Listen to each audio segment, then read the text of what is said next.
அடுத்தபடியாக மனிதநேய மக்கள் முன்னேற்ற கழகத்தின் தலைவர் பாலை ரஃபீக் அவர்கள் சமூக தீமை என்ற தலைப்பிலே உங்கள் மத்தியில் உரையாற்றுவார்.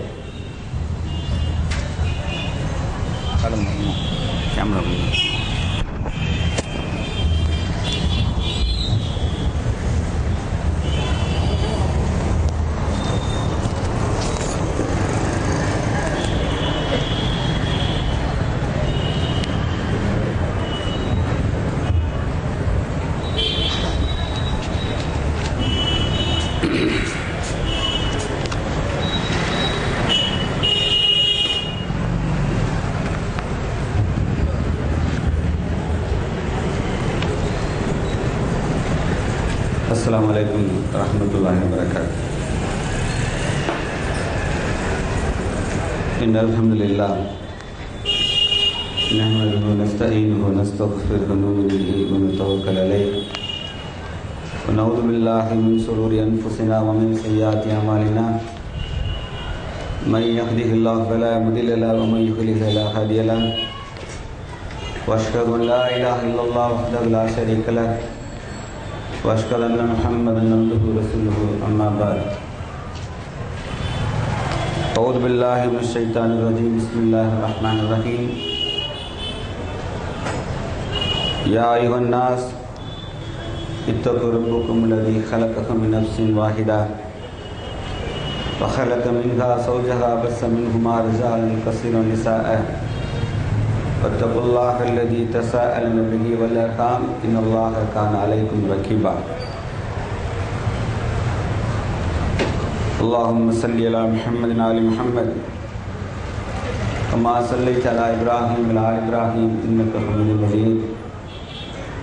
अल्लाहुम्मा बारिक अला मुहम्मद व आलि मुहम्मद कमा बारकता अला इब्राहीम व आलि इब्राहीम इन्नका हमीदुम मजीद। कुन्तुम खैर उम्मत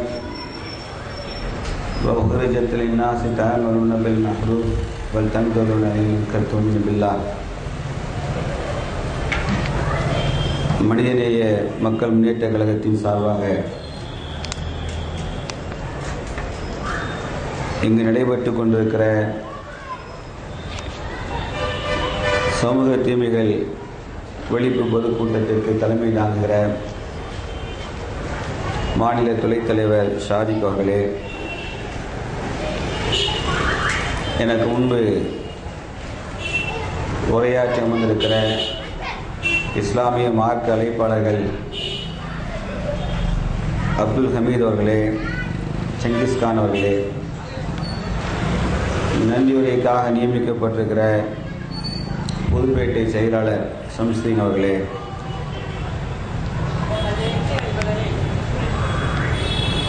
இந்த சமூக தீமை ஒழிப்பு பொதுக்கூட்டத்தில் பங்கேற்றிருக்கிற செய்திகளை உள்ளத்தில் பதிவு செய்து அதை செயல் வடிவமாக்குவதற்கு வருகை தந்திருக்கிற என் அன்பிற்கினிய சகோதரர்களே,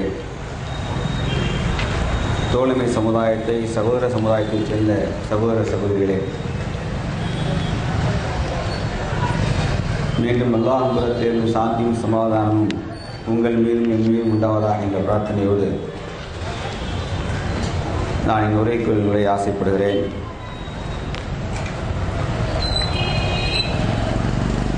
சமூக தீமை என்பது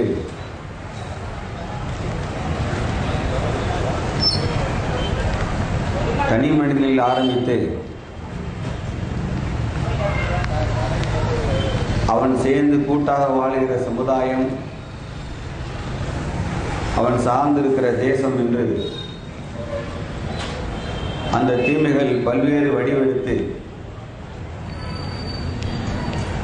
ஒரு கட்டத்தில் அதை தீமை என்பதை உணராத மனிதன்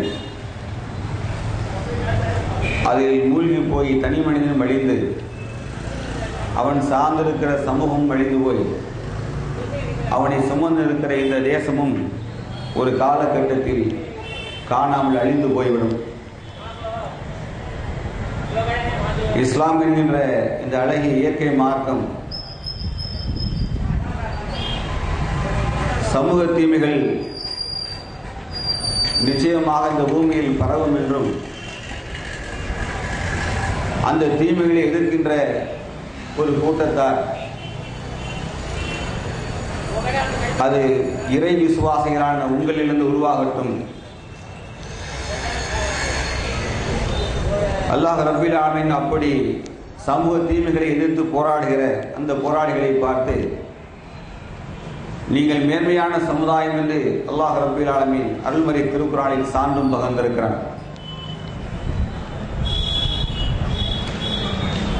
ஆனால் மனிதர்களில் அல்லது ஒரு சமூகத்தில் பெரும்பான்மை மக்கள் செய்கிற தவறுகள்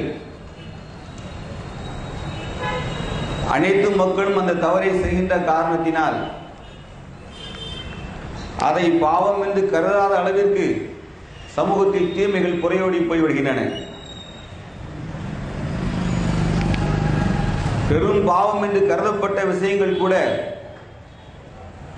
யாரும் கண்டுகொள்ளாத அளவிற்கு லேசாக கருதப்படுவதை நாம் பார்க்கிறோம்.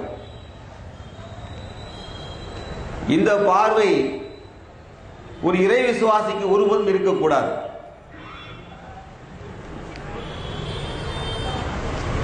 நபிகள் நாயகம் ஸல்லல்லாஹு அலைஹி வஸல்லம் அவர்கள் சொன்னார்கள், ஈமானுக்கு 3 சுவைகள் உண்டு. அந்த 3 சுவைகளில் ஒன்று அல்லாஹ்வும் அவனது தூதரும் யாரையும் எப்பொருளையும் விட அவர்களுக்கு உயிரின் மேலாக இருக்கும். இரண்டாவதாக அவர்கள் அல்லாஹ்வுக்காக நேசம் வைத்து அல்லாஹ்வுக்காக பிரியக்கூடியவர்களாக இருப்பார்கள். மூன்றாவதாக நபிகள் நாயகம் ஸல்லல்லாஹு அலைஹி வஸல்லம் சொன்னார்கள், மார்க்கத்துக்கு முரணான காரியத்தை கண்டால் நெருப்பிலே தூக்கி போடப்பட்டதை வீசி எறிந்தால் எப்படி அலறடித்துக் கொண்டு வருவானோ அதே போல் நெருப்பில் போடப்பட்டவனை கொண்டு எதிர் திசையில் ஓடி வருவான் என்று சொன்னார்கள். இந்த 3 குணங்களும் ஈமானுடைய சுவையை அறிந்து கொள்ளக்கூடியவை. ஆகவே லா இலாஹ இல்லல்லாஹ் முஹம்மது ரசூலுல்லாஹ் என்ற திருக்கலிமாவை சொல்லிவிட்டதால் மட்டும் நாம் இறை நம்பிக்கையாளர் என்று நம்மை நாமே அழித்து விடக்கூடாது. எப்பொழுது மார்க்கத்திற்கு மாற்றமான சமூக தீமைகளை ஒரு இறை விசுவாசி காண்கிறானோ நெருப்பில் போடப்பட்டவனை போன்று அவன் உள்ளம் கொதிக்க வேண்டும். அடுத்து அந்த தீமையை விட்டு விலக வேண்டும். அல்லாஹ் ரப்பில் ஆலமீன் மூமின்களை பற்றி சொல்லுகிற பொழுது அவர்கள் தொழுகையை நிலைநாட்டுவார்கள், ஜக்காத்தும் கொடுப்பார்கள், நன்மையை ஏவுவார்கள், தீமையை தடுப்பார்கள் என்று சொல்லி காண்பிக்கிறார். ஆக தீமையை தடுப்பது இறை விசுவாசனுடைய அடிப்படை கடமை. அப்படி தீமையை அவன் தடுக்கவில்லை என்று சொன்னால் கடலிலே பயணிக்கிற ஒரு மரக்கப்பல் கீழ்த்தளம் மேல்தளம் என்று 2 கூட்டத்தார் பயணிக்கிற பொழுது கீழ்த்தளத்துக்காரன் தண்ணீரை இறைப்பதற்காக மேல்தளத்தில் வந்து சிரமப்பட்டு தண்ணீரை இறைக்க வேண்டும் என்ற காரணத்தினால் கப்பலுக்கு கீழே அடிப்பாகத்தில் ஓட்டையை போட்டுக்கொண்டு அவன் தண்ணீரை எடுத்து நினைத்தால் எப்படி அப்பொழுது மேல்தளத்துக்காரன் தடுக்காமல் இருந்தால் ஒட்டுமொத்த கப்பலும் மூழ்கி இரு தளத்தில் வாழ்கிறவர்களும் அழிந்து போவார்களோ அதுபோல் இந்த சமூகம் அழியும் என்று நபி ஸல்லல்லாஹு அலைஹி வஸல்லம் சொன்னார்கள். ஆகவே அந்த தீமையை தடுக்கிற முதன்மை கரமாக ஒரு மூமின் இறை விசுவாசி அல்லாஹ்வுடைய அடியானுடைய கரம் இருக்க வேண்டும் என்ற எண்ணத்தை மனதில் வைத்து இந்த தலைப்பை நாங்கள் தேர்ந்தெடுத்திருக்கிறோம். முதலில் ஊரை திருத்துவதற்கு முன்பாக உன்னை திருத்திக் கொள் என்று சொல்வார்கள். ஆகவே நான் இந்த பிரச்சனை சமூக தீமை என்பதை முதலில் நம்மிலிருந்தே ஆரம்பிப்போம்.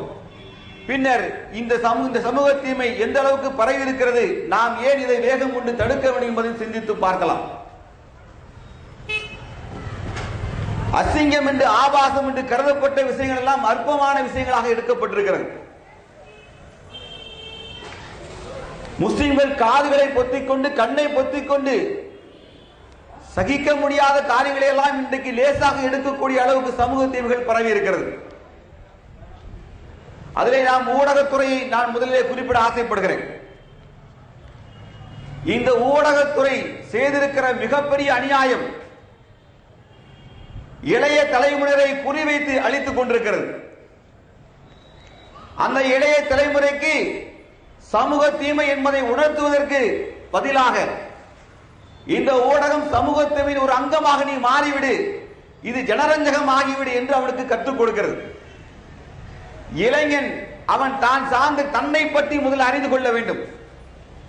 தன்னை பற்றி தான் யார், என்னுடைய கெப்பாசிட்டி என்ன என்பதை ஒரு இளைஞன் அறிந்து கொண்டு பின்னர் அவன் தன்னையும் தான் சார்ந்திருக்கிற குடும்பத்தையும் தூக்கி நிறுத்தி பின்னர் தான் சார்ந்திருக்கிற சமுதாயத்தை தூக்கி நிறுத்தி பின்னர் தாம் எந்த தேசத்தில் வாழ்கிறோம் அல்லது மனித குலத்திற்கும் உதவுகின்ற கரமாக ஒரு இளைஞன் அவன்தான் தூணாக இருக்க முடியும். ஆனால் அப்படிப்பட்ட இளைஞன் அவனுடைய சிந்தனையை மறக்கடிக்கிற, சிந்தனையை பாலடிக்கிற, முடமாக்கி போடுகிற வேலையை இந்த ஊடகம் திட்டமிட்டு செய்து வருகிறது. அதற்கு அவன் கையிலே எடுத்திருக்கிற மிகப்பெரிய ஆயுதம் சினிமா துறை இளைஞர்களுக்கு உள்ளத்திலே ஏற்படுத்துகிற அசிங்கமான அருவருப்பான காதல் என்ற நோயை அவன் உள்ளத்தை ஏற்படுத்தி சதா அவன் பெண் பிள்ளைகள் பின்னால் சுத்துகிற பைத்தியக்காரனாக அவனை உருவாக்கி வைத்திருக்கிறது. ஊடகத்தில் நீயா நானா என்று பேட்டி என்று அந்த விவாதத்தை தொடர வைத்து காதல் என்பது தெய்வீகம் போன்று என்று அவன் உள்ளத்திலே இளம் வயதில் பதிய வைத்து சதா பெண்ணை பற்றி சிந்திப்பதும் அவளோடு அவளை சிந்திப்பதும் அவளை பற்றி நினைப்பதும் கடிதம் விடுவதும் அவளோடு கனவிலும் ஊர் சுத்துவதும் தான் தன் வாழ்வை இளமை பருவத்தின் பெரும் அம்சம் என்ற இளைஞன் சிந்தித்து அவனுடைய இளமை பருவத்தை அழித்து செல்வதை நாம் பார்க்கிறோம். இரண்டாவதாக மது குடிப்பது மானக்கேடான காரியம் என்று சமூகம் சொல்லியிருந்த காலத்தில் ஊருக்கு ஒதுக்குப்புறத்தில் கள்ளுக்கடையை வைத்து குடித்துக் கொண்டிருந்த சமுதாயம், அதுவும் வயது முதிர்ந்தவர் குடித்த காலத்தில் இன்றைக்கு இளைஞனை மது குடிக்க வைத்து மதுவை அசிங்கம் என்று சொல்வதற்கு பதிலாக நகைச்சுவையாக மச்சான் சரக்கு சாப்பிட போலாம் வாரியா என்று கேட்கக்கூடிய அளவுக்கு அதை லேசாக்கி விட்டிருக்கிறான். தாய் தன் மகனை பார்த்து சொல்ல, என் மகன் லேசா சரக்கு சாப்பிட்டு வந்து தூங்குகிறான் என்று அம்மா மகனை பார்த்து குடிகார நாயாக மாறிவிட்டான் என்று சொல்வதற்கு பதிலாக என் மகன் நண்பனோடு சேர்ந்து சந்தோஷமாக பார்ட்டி அட்டன் பண்ணிட்டு வந்திருக்கிறான் என்று பெற்ற தாயை மகனின் மது குடிக்கிற போதையை அவர் சமாதான போக்கிலே பேசக்கூடிய சூழலுக்கு இந்த மீடியாக்கள் தான் அதை லேசாக்கி வைத்திருக்கிறது. அப்படி என்றால் இளைஞன் மதுவிலும் பெண் காதல் என்ற போதையிலும் சுற்றித் திரிகிறான். மற்றொரு பக்கம் இந்த மீடியா இளைஞர்களை விளையாட்டின் பக்கம் திருப்பிவிட்டு இந்த நாட்டில் இந்தியாவுக்கும் பாகிஸ்தானுக்கும் வார் நடந்தாலும் கூட மும்பையிலே கிரிக்கெட் மேட்ச் என்று சொன்னால் ஒரு கேடி கூட்டம் இளைஞன் கூட்டம் போய் உட்கார்ந்து கொண்டு ஆணும் பெண்ணுமாக தேசிய கொடிய முகத்திலே சாயம் பூசிக்கொண்டு பெட்டைத்தனமாக மட்டை அடிக்கிற கூட்டத்தை இந்த ஊடகங்கள் உருவாக்கி வைத்து இந்த தேசத்தை பற்றிய, தன்னை பற்றிய, சமூகத்தை பற்றிய சிந்திக்க முடியாத அளவுக்கு இளைஞர்களை வழிகெடுத்து வைத்திருக்கிறது இந்த ஊடகம். மிகப்பெரிய சமூக தீமை. மதுவின் தீமையினால் இளைஞன் செய்திருக்கிற காரியத்தை இன்றைய தினத்தந்தி பத்திரிகை 9ஆம் பக்கத்தை எடுத்து பாருங்கள். 2ஆம் தேதி தீபாவளி பண்டிகை என்று சொன்னால் 1ஆம் தேதி இரவே தீபாவளியை கொண்டாடுவதற்காக துப்புரவு தொழிலாளி ஆதமுடைய மகன் ஆருண் என்பவர் கிறிஸ்துவ சமுதாயத்தைச் சேர்ந்தவர் தனது நண்பன் ஸ்டாலினோடு சேர்ந்து மது குடிக்க போகிறார். எங்கே? தாமிரத்துக்கு அருகே இருக்கிற காசநோய் மருத்துவமனையிலே வளாகத்திலே உட்கார்ந்து நண்பன் மகன் மது குடிக்கிறார்கள். நல்ல மது அருந்திவிட்டு மதுவின் போதையை 2 நெருங்கிய நண்பர்கள் ஒன்றாக காசு செலவழித்து மதுக்கடைக்கு சென்று பார்ட்டி வைக்க, தீபாவளி பார்ட்டி வைக்க சென்ற ஸ்டாலினும் ஆருணும் சண்டையிட்டு மோதிக்கொண்டார்கள். மது போதை தலைக்கேறிய பிறகு நண்பன் யார் என்று அடையாளம் தெரியாத அளவுக்கு வார்த்தைகள் சூடேகி ஒரு கட்டத்தில் ஸ்டாலின் தன் நண்பன் ஆருடைய கழுத்தை நிறைத்து படுகொலை செய்து நாளை விடிய காலை தீபாவளி கொண்டாடுவதற்கு தயாராக இருந்த தன் நண்பனை குழி தோண்டி ரகசியமாக புதைத்து விட்டு கொலை செய்துவிட்டு பதட்டத்தில் வீட்டை விட்டு காணாமல் போய்விடுறான். ஸ்டாலினை காணவில்லை என்று தந்தை காவல் நிலையத்தில் தேடி பார்த்துட்டு புகார் கொடுத்த பிறகு யாரோடு சென்றிருக்கிறான் என்று விசாரித்த பொழுது அவன் நண்பன் ஆருணோடு சென்றிருக்கிறான் என்று விசாரணையிலே ஆருண் வீட்டுக்கு வரவில்லை என்று தெரிந்த பிறகு ஆருணின் தந்தையை காவல்துறை வழக்கம் போல குடைய ஆரம்பித்த பிறகு ஆருண் தந்தை கண்டுபிடித்து சொல்கிறார், என் மகன் இந்த இடத்தில் இருக்கிறான், அவனை நீங்கள் தொடர்பு கொள்ளுங்கள் என்று காவல் நிலைய ஆய்வாளருக்கு தகவல் கொடுக்கப்பட்டு ஆய்வாளர் அவனை பிடித்துக் கொண்டு வந்து கொடுக்க வேண்டியதை கொடுத்த பிறகு பதில் சொல்கிறான், என் நண்பன் இப்பொழுது பிணமாகி ஒரு குழியிலே போட்டு அவனை நான் புதைத்து வைத்திருக்கிறேன் என்று சொல்கிற குடிகார சமுதாயத்தை தான் இந்த அயோக்கிய ஊடகங்கள், சினிமா ஊடகமும் சரி, இங்க இருக்கிற தொலைக்காட்சிகளும் சரி, ஏன் இந்த அரசாங்கம் இதை உருவாக்கி வைத்திருக்கிறது. சரி, இதிலே முஸ்லிம்கள் மட்டும் என்ன விதிவிலக்கா? மது தடை செய்யப்பட்டு சட்டம் வந்த போது மதுவை குடிக்காமல் இருந்தால் கூட அதை ஏற்றுக்கொள்ளலாம். குடித்த மதுவை விரலை தொண்டைக்குள்ளே கையை விட்டு என் உடலுக்குள் அல்லாஹ்வுடைய சட்டம் வந்த பிறகு என் உடலுக்குள் போதை பொருள் இருக்கக்கூடாது என்று விரல் வெட்டி வெளியெடுத்த அந்த உத்தம சகாபாக்களுடைய அந்த அசிவாரத்தில் வளர்ந்திருக்கிற இந்த மார்க்கத்தை ஏந்திருக்க லா இலாஹ இல்லல்லாஹ் அந்த கொள்கையை கொண்டிருக்கிற இஸ்லாமிய இளைஞன், நாங்கள் நெல்லையிலே ஒரு இடத்துல மதுக்கடையை அகற்றுவதற்காக ஆர்ப்பாட்டம் நடத்தி கொண்டிருந்தோம். அந்த ஆர்ப்பாட்டம் நடத்தி கொண்டிருக்கும் பொழுது வேதனையின் வெட்கத்தை நான் சொல்கிறேன். ஒரு இஸ்லாமிய வயதில் இருந்த 50 வயதை 53 வயதை தாண்டிய ஒரு முதியவர் ஒரு துண்டு சீட்டை என் கையிலே தருகிறார். ஆர்ப்பாட்டம் நடந்து கொண்டிருக்கும் பொழுது நான் பேசிக்கொண்டே சீட்டை எடுத்து வாசிக்கிறேன். அந்த மனிதர் எழுதியிருந்த வார்த்தை என்னால் மறக்கவே முடியாது. உங்கள் ஆர்ப்பாட்டத்திலே தயவு செய்து நீங்கள் மதுக்கடையை கண்டிக்க வேண்டும். அடிக்கடி மதுவின் விலையை பிளாக்கில் ஏற்றி விடுகிறார்கள், அதை கண்டிக்கவும் என்று எழுதி கொடுக்கிறார். எழுதி யார் தெரியுமா? ஒரு தாடி வைத்த முஸ்லீம் பெரியவர். ஆர்ப்பாட்டம் முடிந்தது. எஸ்ஐயை சேர்ந்த உளவுத்துறை ஆய்வாளர் பண்டரிநாதன் அவர்கள் என்னை அழைத்து, வா இங்க வாங்க, உங்கள்ட்ட விஷயம் பேசணும். மதுவின் தீமைகளை உங்க இஸ்லாமிய நெறிமுறைப்படி விளக்கமாக சொன்னீர்கள். மதுவின் தீமை எந்த அளவுக்கு ஆபத்து என்று நீங்கள் விஞ்ஞான ரீதியாக எனக்கு படம் பிடித்து காண்பித்தீர்கள். உங்களுக்கு ஒரு விஷயத்தை சொல்ல ஆசைப்படுகிறேன். ஏன் தெரியுமா? உங்களை குற்றம் சாட்டுவதற்காக அல்ல, நீங்கள் சமூக அக்கறையோடு பேசுகிறீர்கள். உங்கள் வார்த்தைகள் மூலமாக யார் வேண்டுமானாலும் மதுவை நிறுத்தி விடலாம், அது முஸ்லீம் தான் என்றல்ல. ஆகவே சொல்லுகிறேன், புரிந்து கொள்ளுங்கள். இந்த கிராமத்தில் 60% முஸ்லிம்கள் வாழ்கிறார்கள். 20% தேவர் சமுதாயத்தை சார்ந்த மக்களும் 20% பிற சமுதாய மக்களும் சேர்ந்து வாழ்கிறார்கள். இந்த ஊரில் வழக்கமாக சனிக்கிழமை நாள் சம்பள நாள் என்று 8000 முதல் 10,000 வரைக்கும் வியாபாரமாகும் மதுவின் விற்பனை, அதிகபட்ச விற்பனை. 1ஆம் தேதி சம்பளம் வாங்கிவிட்டு அதிகபட்சமா 15,000 வரைக்கும் வியாபாரமாகும். ஆனால் இந்த ரமலான் பண்டிகை என்று உங்கள் 80,000 ரூபாய்க்கு மது விற்பனை ஆயிருக்கிறது. இதை குடித்தவர் யார் என்று கேட்டார். ஹஜ்ஜி பெருநாளைக்கு 1,42,000 ரூபாய்க்கு மது விற்பனை ஆயிருக்கிறது. இதை குடித்தவர் யார் என்று கேட்டார். இந்த சமூகம் பதில் சொல்லி ஆக வேண்டும். நெஞ்சிலை கையை கட்டியால் விரலை அடித்தால் ஜமாத்தை விட்டு நீக்கியவர்கள் ஏன் மது குடித்த மது வெறியர்களை ஏன் ஜமாத்தை விட்டு நீக்க தவறுகிறார்கள்? அவன் 100 ரூபாய் கொடுத்த வரி பணத்தை வாங்கிக் கொண்டு அவனை முஸ்லீம் ஜமாத் உறுப்பினர் என்று சொல்கிறார்கள். மது கொடுத்தனை மட்டையால் அடிக்கக்கூடிய சட்டம் இருக்கிறது. ஆகவேதான் சொன்னேன், ஊரை திருத்தருக்கும் நம்மை திருத்த வேண்டிய நிலையில் நாம் இருக்கிறோம். முஸ்லிம் சமூகம் உலகத்திற்கே மது இல்லாத ஒரு சாம்ராஜ்யத்தை உருவாக்கி காட்டினார்கள். உலகத்தில் ராணுவ பலத்தை கொண்டு ஆட்சி அதிகாரத்தை பிடித்தவர்கள் ஒரு ஒழுக்கத்தை கற்பித்து ஒழுக்க மாண்புள்ள ஒரு ஆட்சி பீடத்தை அமைத்து காட்டிய வரலாறு நபி ஸல்லல்லாஹு அலைஹி வஸல்லம் வாழ்க்கை வரலாறு. உமர் இப்னு கத்தாப் ரலியல்லாஹு அன்ஹு அவர்கள் பாலஸ்தீனத்தை ஜெருசலத்தை கைப்பற்ற போன போது ஜெருசலத்துக்காரர் என்ன சொன்னான் தெரியுமா? உமருடைய படைகளை வீழ்த்துவதற்கு வீதி எங்கும் மது கோப்பைகளையும் அழகிய பெண்களையும் ஆவர்களையும் வீதிகளே வீசுங்கள், உமருடைய படை வீழ்ந்துவிடும் என்று சொன்னார்கள். ஆனால் உமர் ரலியல்லாஹு அன்ஹு படையை கிளம்பி போன போது ஜெருசலேம் வீதிகளிலே சென்ற அல்லாஹ்வுடைய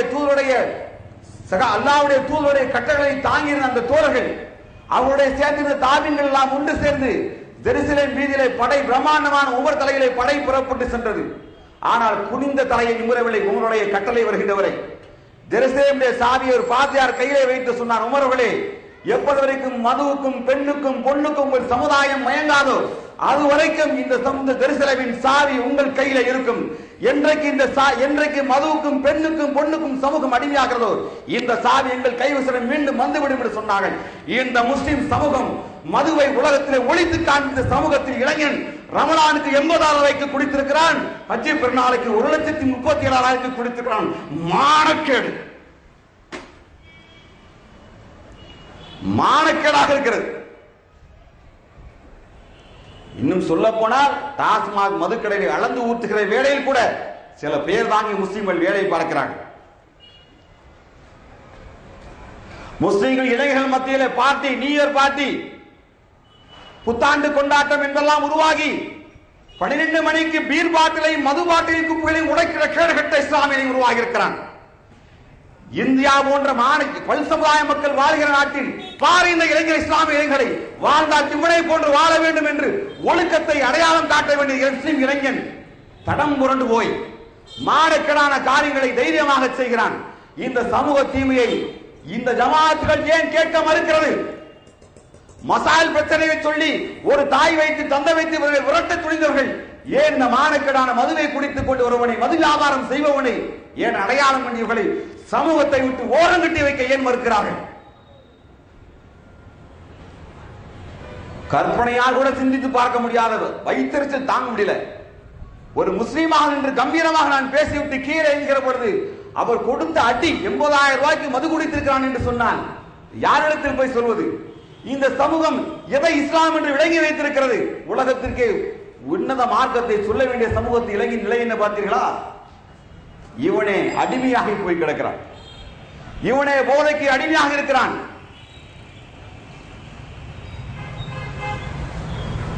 இந்த அஜித்துடைய ஆரம்பம் திரைப்படத்தில், இந்த திரைப்படத்திற்கு பாலாபிஷேகம் செய்தவர் யார் தெரியுமா? முகமது அலி. அவன் பேர் முகமது அலி விட்டுருக்கான். முகமது அலி என்பவன் அஜித்துடைய கட் அவுட்டிற்கு பாலாபிஷேகம் செய்கிறான். இவனுக்கும் இந்த ஜமாத் வரி வாங்கும். யாருக்கு? இந்த அஜித் என்ற அயோக்கியனுக்கு, சினிமா விபச்சாரத்தை பெருக்கின்ற அஜித்திற்கு, இவன் கட் அவுட்டிற்கு பாலாபிஷேகம் செய்கிறவனை இந்த ஜமாத் ஏற்றுக்கொள்ளும். ஏன்? முகமது என்று பெயர் இருந்தால் போதும். உங்களுக்கு தெரியுமா, 1300 லிட்டர் பாலை அஜித்துடைய கட் அவுட்டிற்கு மட்டும் பாலாபிஷேகம் தமிழகத்தில் செய்திருக்கிறார்கள். அஜித் விஜய் ரசிகர் மன்றத்தினுடைய பொறுப்பாளர்களாக களிமாவை சொன்ன கண்ணியமிக்க சகோதரர்கள் பெருமையோடு இன்று தளபதியாக இருக்கிறார்கள். அஜித்தின் தளபதி அகமது அலி என்று எழுதி வைத்திருக்கிறார். யாரிடத்தில் போய் அழுவது? இந்த சமூகம் உலகத்திற்கு நன்மை ஏவி தீமை தடுக்க வேண்டிய மேன்மையான சமூகம். இது போன்ற மானக்கேடான காரியங்களில் ஈடுபட்டிருக்கும் பொழுது நாம் எங்கே யாரை எப்பொழுது திருத்த போகிறோம்? நாம் நம்மையும் திருத்திக் கொண்டு இந்த சமூகத்தையும் திருத்த வேண்டிய மாபெரும் கடமையை அல்லாஹ் ரப்பீல் ஆலமீன் இந்த சமூகத்துக்கு வழங்கியிருக்கிறான். நீ திருந்தி உன்னோடு வைத்துக் கொள் என்று இந்த மார்க்கம் சொல்லித் தரவில்லை. இஸ்லாம் என்றாலே பிறர் நலம் நாடுவதுதான் நபி ஸல்லல்லாஹு அலைஹி வஸல்லம் சொன்னார்கள். பிறர் நலம் நாடு, உன்னை சரி செய்து கொண்டு சமூகத்தை நோக்கி நீ புறப்பட்டு போய் என்று இந்த மார்க்கம் நமக்கு கட்டளையிட்டு இருக்கிறேன் சொன்னால், இஸ்லாமிய இலங்கை நிலை மதுக்கும் போதை சினிமா நாடகங்களுக்கும் அடிமையாக போய் கேடு கட்டவனாக திகழ்கிறான்.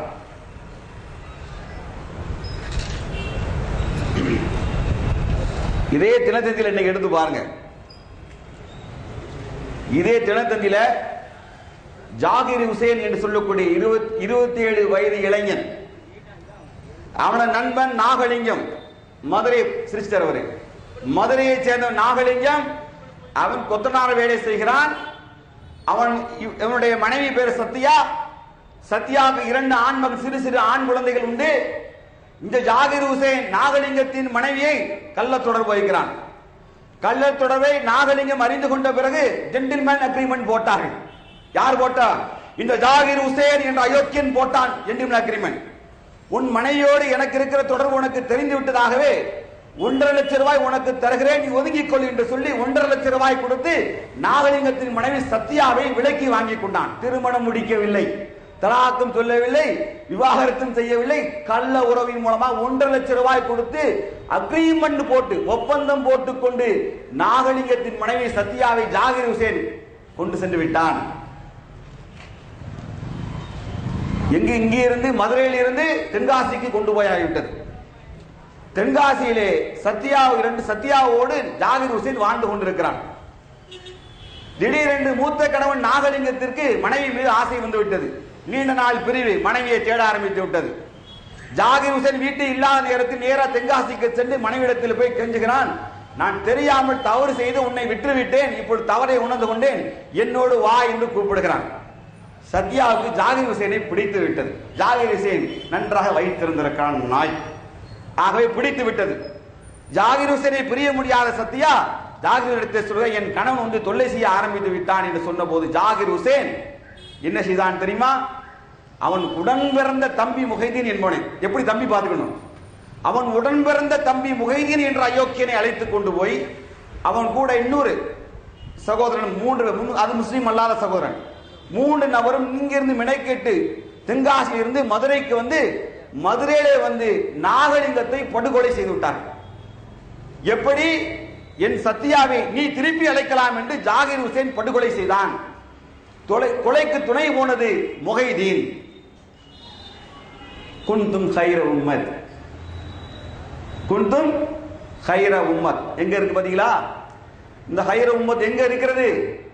இந்த சமூகம், இந்த முஸ்லிம் சமூகம் வழிதவறி போய் நாளாகிவிட்டது. ஆகவே இந்த சமூகத்தை மீண்டும் ஒழுக்க சீரலாக கட்டமைக்க வேண்டிய காலகட்டாயத்தில் நாம் முதல் இருக்கிறோம். ஒரு விஷயத்தை தெளிவாக முதலில் பதிய வைத்துக் கொள்ள வேண்டும்.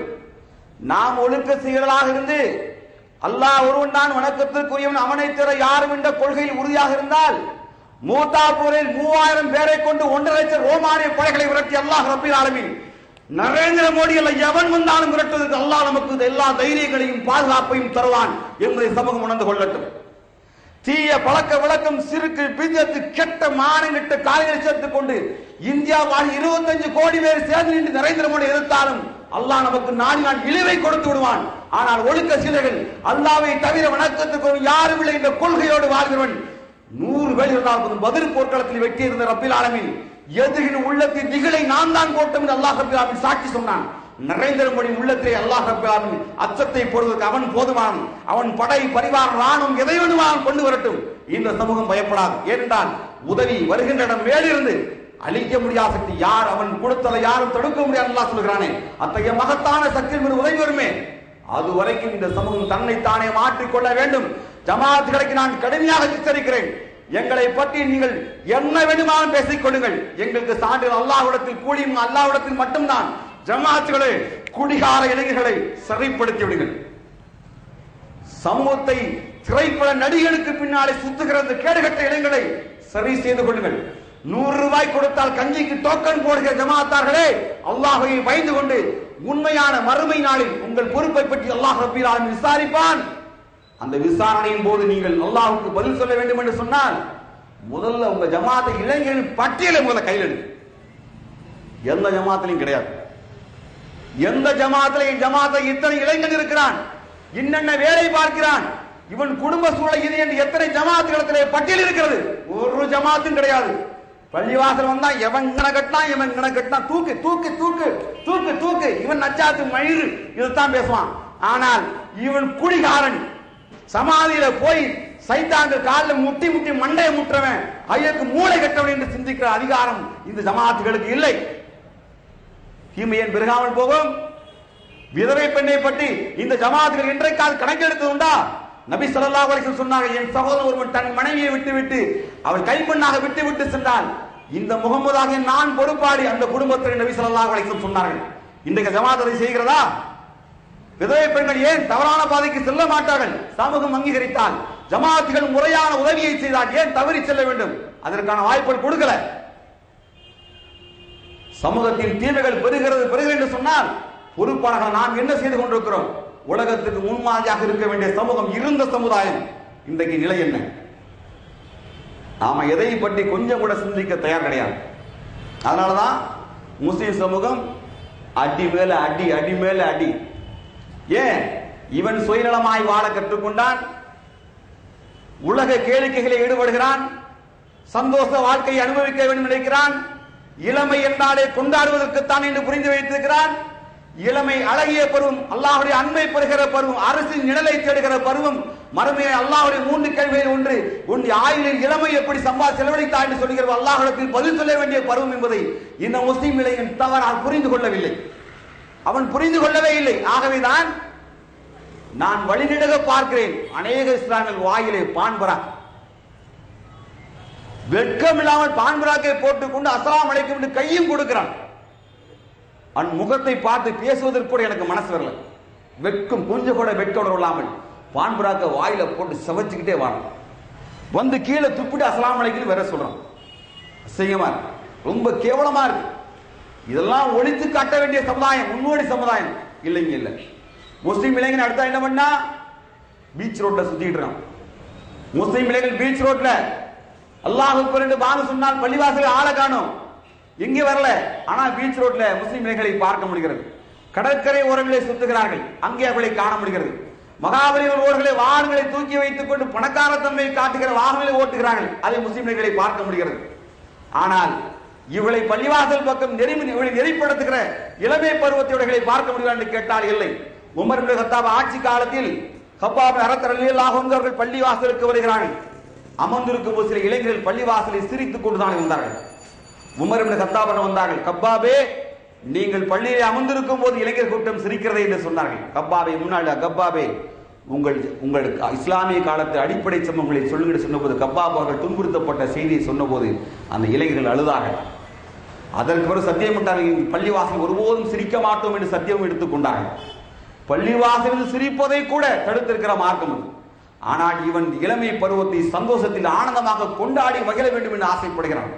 சதா நண்பனோடு சுற்றி கொண்டு நேரத்தையும் காலத்தையும் வீணெடுத்து தன்னையும் அழித்து தன் தந்தையின் சம்பாத்தியத்தையும் அழித்து ஈமான் இறை நம்பிக்கையும் அழித்து விட்டு நானும் முஸ்லீமாக மரணிக்கப் போகிறேன் என்று தன்னைத்தானே ஏமாற்றிக் கொண்டு வாழ்கிற போலியான இளைஞர் சமூகம் முஸ்லீம் சமூகத்தில் உருவாகி இருக்கிறது. ஆகவேதான் இன்றைக்கு நம்ம வாங்குற அடி ஏன் தெரியுமா? இளமையிலேதான் அவனுடைய எதிர்கால பருவத்தின் விதை இருக்கு. நபி ஸல்லல்லாஹு அலைஹி வஸல்லம் அவர்களிடத்தில் சகாபாக்கள் பேசினாங்க. நபி ஸல்லல்லாஹு அலைஹி வஸல்லம் சொன்னாங்க, என் தோழர்களே, விருந்துக்கு அழைப்பதை போன்று எதிரிகள் உங்களை உண்பதற்காக உங்களை கொட்டி தின்ன அழைப்பார்கள்.